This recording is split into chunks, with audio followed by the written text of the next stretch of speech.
So today is the fourth in our series called A Path to Peace. And I thought I might say, since I see some people who have been traveling and stuff, if you're interested in picking up the previous messages in the series, you can do that either on the crystalcoastunity.org site on audio and also on our YouTube channel, right, Kath? What do we have to enter in? Just Crystal Coast Unity into Google?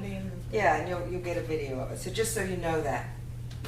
Okay, so some of you may remember that last week we were talking about the magic of conflict. That conflict points to the need for change, and in many cases provides the energy for that change.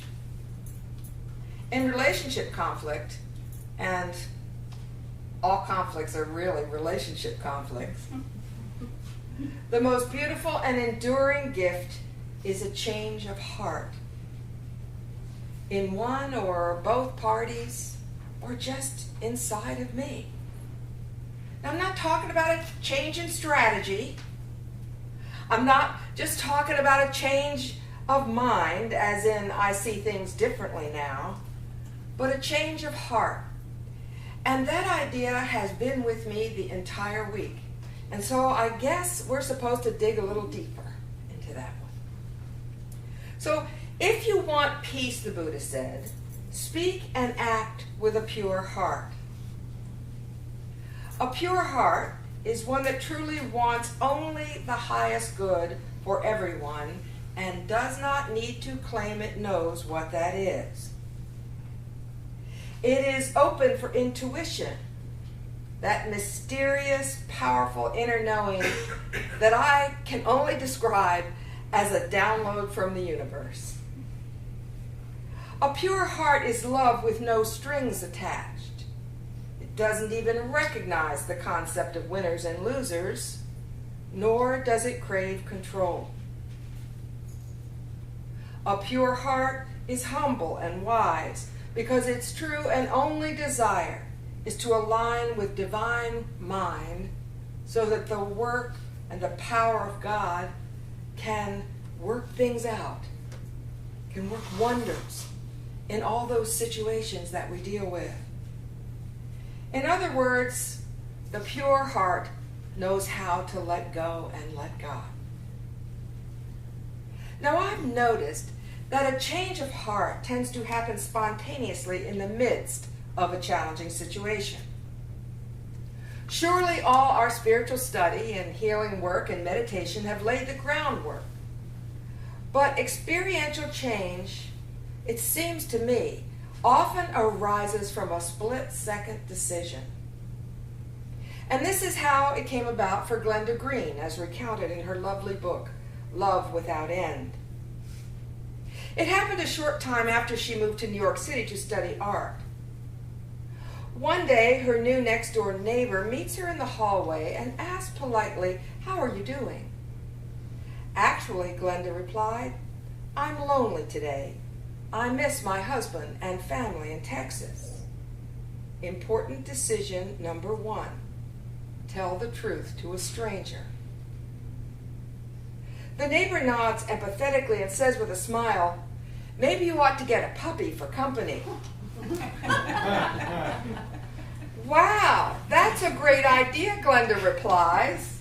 Second heart decision. To consider an out-of-the-box idea, she doesn't even debate the wisdom of getting a puppy and raising it in a 3-story walk-up apartment. And the activity of divine order continues. The friend says casually, "Are you serious?" "Well, I know someone who raises wire-haired fox terriers." By now you won't be surprised to hear that Glenda has a special place in her heart for fox terriers. So she takes down a phone number and calls the next day. Heart decision number 3. Glenda takes action on the idea. And what does she find out? It just so happens there are puppies available. Another coincidence. I think you get the picture. So Glenda makes an appointment to go look at them the very next day. Being new to the Big Apple and wanting to experience it all, she decides to take the subway from her Manhattan apartment to the kennel in the Bronx. Interesting choice. The trip is long, and Glenda is fascinated to watch the dress code change as the train moved from one neighborhood to the next. When it went through the Bronx Tunnel, the scenery really changed significantly. Ballet shoes and three-piece suits were replaced by open-toed sandals, black leather pants, and tattoos. At the first Bronx stop, 4 young black men get on the now empty train. As they step aboard, Glenda sees them throw a stack of empty wallets under the train, most likely ditching evidence of their day's work. She is filled with a sense of unease. She prays they will leave her alone if she keeps her eyes glued to the book she's reading. But there's another voice inside that guides her to do the opposite, to engage the young men. And so she looks each one of them in the eye and simply says, "Hi." Pause now to feel the power of that decision. This breaks the ice, and one of the men asks her, "Where are you from?" "Texas," Glenda replies in her best drawl. "Texas?" one of the guys mocks. "Where are you headed today?" "I'm on my way to get my new puppy," she says with a grin. Somehow, this response turns those scary young men into boys, and they begin asking all about the puppy she's going to get and sharing funny stories about their dogs. Now, a much friendlier tone prevails. How in the world did that happen? And so they ask Glenda what she's doing in New York, and she explains that she's an artist and has come to New York City to study. One young man, whom she now realizes could not be a day over 16, lights up like a Christmas tree. "I'm an artist too," he crows with pride, "and a great one." And the others chime in, "Yes, he is. Do you see that building out the window there? He painted that building." Well, Glenda had never before considered graffiti as an art form, but now she sees what an amazing feat of artistic self-expression it is, and so she says to the man that she thinks it's lovely. One more heart decision, right? A new way of seeing, coupled with a desire to stay connected. The young artist is so excited by her approval, he asks if she could give him a few art lessons. Immediately, Glenda replies that she would be happy to. Yet another heart decision. By this time, hearts have completely won the day. And by the time the train reaches her stop, the young men insist on getting off the train with her and walking her to a cab. "Now you know," one of them says in a parental tone of voice, "you should not be in this neighborhood by yourself. Promise us you'll take a cab all the way back home." So there you go. First thought, fear. We can't stop it from coming up. But in an instantaneous change of heart, Glenda makes the decision to move from fear and toward connection. As her initial fear thought drifts away, she becomes more and more open and authentic, sharing her excitement about getting her puppy. What could they do but respond in kind? Drop those tough guy personas and become real also. You see, heart energy is magic and contagious. Far more powerful than words, it sees through all the masks that people try to put up. Some would say it was a miracle that Glenda was not harmed. A miracle? Maybe so, but perhaps the kind of everyday miracle that happens to people who live in their hearts.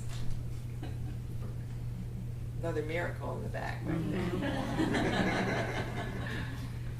My first thought about Glenda's story was that it took a lot of courage for her to look up and speak to those men. Are you with me? Mm-hmm. I think so. Mark Nepo addresses courage in the Book of Awakening. He writes, "All courage is threshold crossing. Often there is a choice to enter the burning building or not, to speak the truth or not. Personal courage is both the cause and the result of being authentic.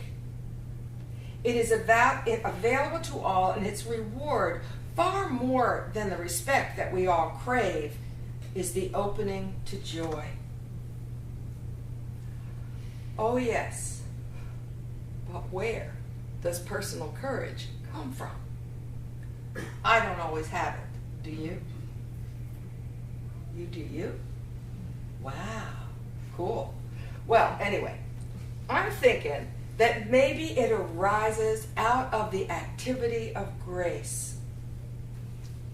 So what is grace? While easier to experience than to talk about, the definition I like most comes from our co-founder, Charles Fillmore. He says, grace is the perpetually operative, indiscriminate energy of God spontaneously expressing as life and love. Okay, I'm going to say it one more time. I really love it. Grace is the perpetually operative, indiscriminate energy of God spontaneously expressing as life and love. But then he goes on to add, grace is constantly flowing freely to us whether or not we deserve it. Big piece. We cannot steal, borrow, buy, or earn it. We can only accept or refuse it. That's powerful to me. Accept or refuse it. So then, what is the source of grace? Well, I'm thinking that we wouldn't even recognize the presence of grace if we did not believe in a creator or source energy that interacts with us day by day. It seems to me that faith is what activates grace. Faith causes us to step beyond our known limits, notice serendipitous moments, and see new possibilities. It gives us the courage to face our problems head on. For most of us, though, deep abiding faith does not happen overnight. The good soil of faith needs to be lovingly tended and tilled and fertilized. And this is inner work, which I would propose to you today is done through the practice of trust. Glenda's story illustrates for us the kind of action that arises from trust in life, in people, in herself. When we think about what we all desire most, isn't it a core sense of well-being and an end to physical and mental suffering? Maybe our money problems or our health problems or our relationship problems will clear up tomorrow. Maybe they won't. But either way, wouldn't it be great to trust deep in our soul that we are safe and okay no matter what?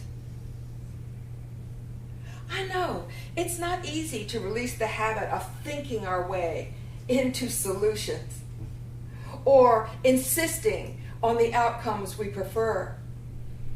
We're so sure we know how things are supposed to be, but perhaps we can only begin a journey into true faith by practicing trust.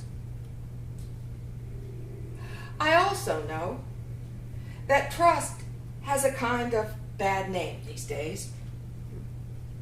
I think it was a board meeting when I said, hey, trust me on this. And they said, we don't trust anybody on anything. That's a little result of some of what is going on here today. It has made trust seem almost naive, right? And I find this really sad because trust is what gives us the courage to make decisions like Glenn does. Stepping across the threshold of fear into friendliness is trust in action. For most of us, especially in this environment today, trust requires a deliberate and intentional change of heart. Practice trust often enough. Step over fear often enough. Experience outcomes like Glenda's often enough, and we will live our way into abiding faith. Our problems may not go away tomorrow, but with deep-seated faith, we will stop suffering. We will.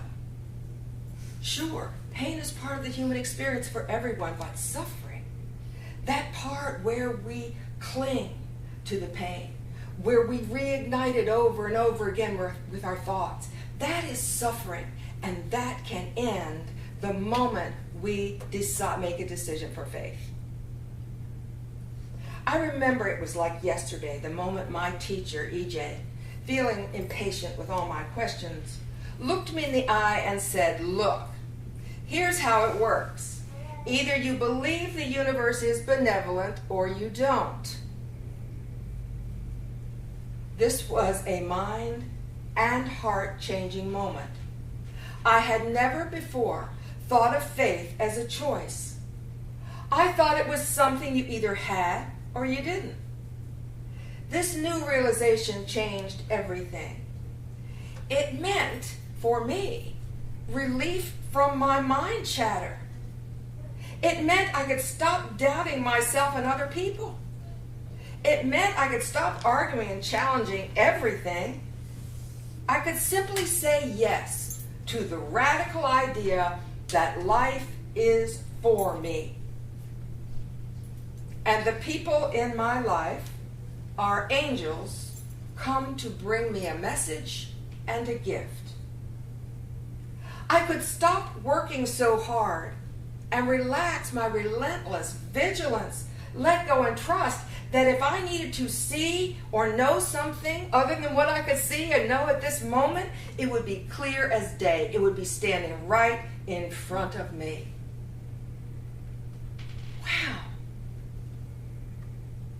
Looking back, I see that this was the moment when faith took root. Now I know that faith takes us where reason and intellect alone cannot. You and I know that life will always bring us to the edge. Abraham leading Isaac to the altar. Indiana Jones standing at the edge of the precipice. We hesitate, we tremble, and in the end, we either invest our faith in divine good and take action that will move us forward, or we invest it in fear and step back from the edge and stay right where we are. On the one hand is the promise of greater life. On the other, the possibility that life we know it could be over. It's always our choice. But the thing that I've found is that stepping back from the edge leaves me shaking with unspent nervous energy and a feeling of having died just a little bit. Faith is the voice inside that knows. While the unknown may threaten our image of ourselves, and even our physical life, shrinking back from the precipice threatens the life of our soul and spirit. We're not on this earth at this moment in time by accident. The universe has birthed each one of us in an act of breathtaking creativity and divine order. Just as good parents do everything they can to help their children grow strong, life supports its children by bringing us again and again to those moments of possibility where we have the opportunity to practice trust until it grows into full-blown faith. Ultimately, what builds abiding, unshakable faith is the incredible beauty life offers once we give ourselves over to it. Experiences that take you beyond all definitions and concepts. The soft wind ruffling your hair, the warm sunlight on your face, the solid support of the earth under your feet. God is. A baby's smell, a child's laugh. God is. Courage in the face of fear. God is. A healing flash of insight in the middle of a very dark night. God is. Intimacy with your beloved. God is. God is in us, as us, above us, below us, creator, source, divine mind, divine order, unchanging principle. God is heart and soul, power and vulnerability, peaceful acceptance and strength of conviction. God is life. So today I ask, do you need a change of heart today? Are you on some sort of precipice? Is faith urging you to step out? Do you hear it whispering, "Fear not, you are not alone"? Is there a persistent inner voice that says, "You, my dear, are far more powerful than you think you are"? My prayer for you today is that you will listen to this voice. Trust it, rely on it. Nothing can take it away from us. It will not fail us. It is an invitation to choose faith in a benevolent universe, in divine order, and in the power of love. And I pray that every single one of us says yes. And so it is. And now I invite you to prepare for meditation.